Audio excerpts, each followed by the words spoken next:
friends and welcome to Pendulum IAS, and today we'll be discussing UPSC Current Affairs quiz of 7 June 2020. So let's start the session. The first question is, which of the following is true about Health Impact Fund?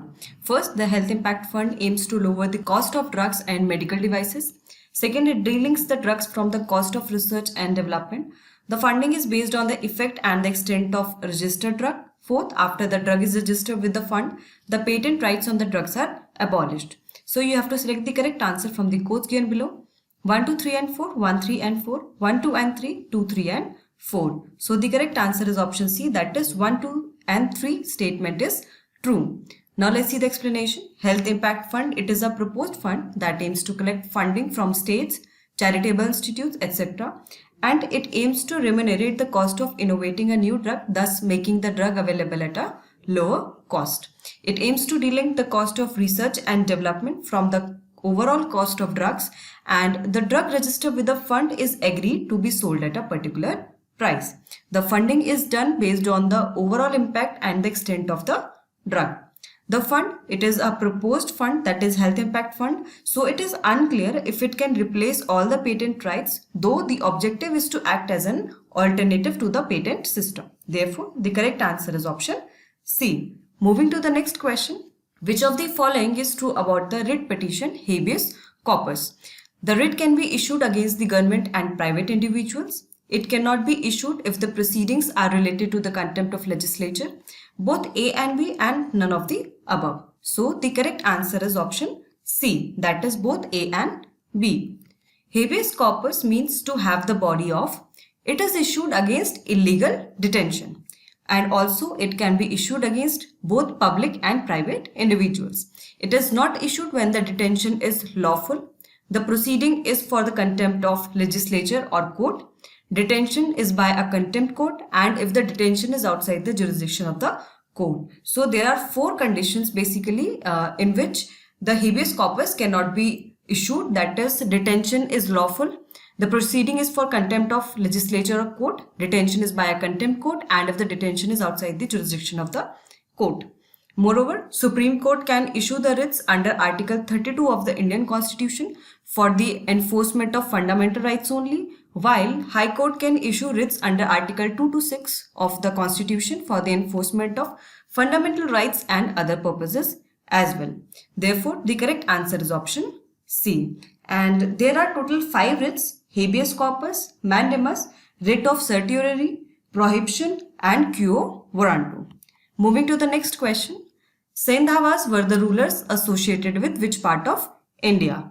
Malwa region, Saurashtra region, southern India and Kashmir region. So the correct answer is option B, that is Saurashtra region. Sendhawas were the rulers of the western Saurashtra region, and they were known as Jaydats. Their capital was Bhutamabilika, and now it is known as Ghumli, the region. Their origin is considered to be probably from the Sindh region. The earliest reference to the Sendhawa rule was found in the Navsari copper plate of the Chalukya governor of the Lata region, South Gujarat. UK is using the light detection and ranging technique, that is LIDAR, which is very similar to radar, and in this a laser pulse is sent out of a transmitter, and the light particles or photons, they are scattered back to the receiver. And this LIDAR technique, it is a method of measuring distances, and this technique is used for the excavation of the archaeological sites during COVID-19, and LIDAR can be used for the excavation of Ghumil located in Barda Hills. Therefore, the correct answer is option B. Moving to the next question. Which of the following is true about Urban Forest Program? The program is under the Ministry of Environment, Forest and Climate Change. The program aims to promote reclamation of degraded forest land. Both statements are true. None of the statement is true. So the correct answer is option C, that is both statements are true. Urban Forest Program or Nagar Van scheme, it is launched by the Ministry of Environment, Forest and Climate Change on World Environment Day, which is celebrated every year on 5th June. And this year the theme for World Environment Day is celebrating biodiversity, that is, it's time for nature.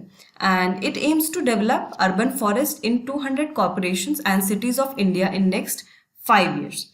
The scheme will be financed through the CAMPA funds, that is the funds which is under Compensatory Afforestation Fund Act 2016. These urban forests will be developed either on the existing forest land in the city or any other vacant land given by urban local bodies. The scheme will be implemented on the lines of Virje Urban Forest in Pune. It will act as a model for this scheme. Hence, the correct answer is option C. Moving to the next question, which of the following is true about I Commit campaign? So it is a campaign to promote energy efficiency. It is a campaign launched to make people aware of the protection against COVID-19 during the unlock phase. It is a campaign to promote water harvesting system. None of the above. So the correct answer is option A. That is, I Commit campaign is related to promoting energy efficiency. I Commit campaign has been launched under the Ministry of New and Renewable Energy and Ministry of Power to call all stakeholders and citizens to move towards energy efficiency and create a sustainable energy system in India.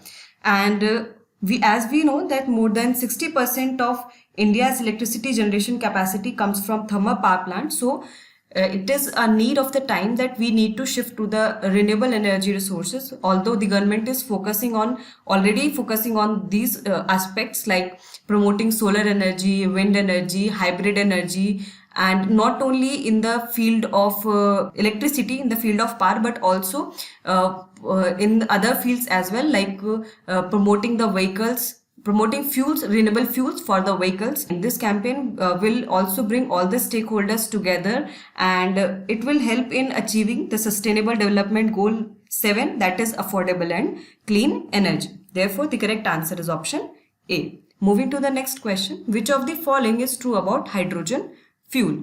Most of the hydrogen present on earth is in the form of water. Second, there is very little amount of hydrogen present as a gas. So you have to select the correct answer from the codes given below. 1 only, 2 only, both 1 and 2, neither 1 nor 2. So the correct answer is option C, that is both 1 and 2 statements are true. Hydrogen is the colorless and odorless gas, and it has the lowest density of all the gases. Most of the hydrogen which is present on the earth is in the form of water, and there is very little amount present in the form of gas. Most of the hydrogen is produced by heating natural gas with steam to form syngas, that is hydrogen and carbon monoxide, and it is separated to give hydrogen gas. Scientists at Center for Nano and Soft Matter Sciences Research Institute under the Department of Science and Technology. So the scientists at that CENS Institute have separated the hydrogen from water by using molybdenum dioxide, which acts as a catalyst in the separation reaction. What is a catalyst? Catalyst is basically a chemical compound which accelerates or deaccelerates the rate of reaction without actually getting involved in the reaction. So the correct answer is option C. Moving to the next question. Spandan program has been started by which of the following states? Options are Chhattisgarh, Jharkhand, Odisha and Bihar. So the correct answer is option A, that is Chhattisgarh. The Chhattisgarh government has started the Spandan campaign to curb the fratricide and suicides by police personnel. Fratricide is basically killing of one's brother or sister. And under this campaign, the superintendent of police with the support of Chhattisgarh government will take out the parade in every district on Fridays, and later on the grievances of the police personnel will be taken into account.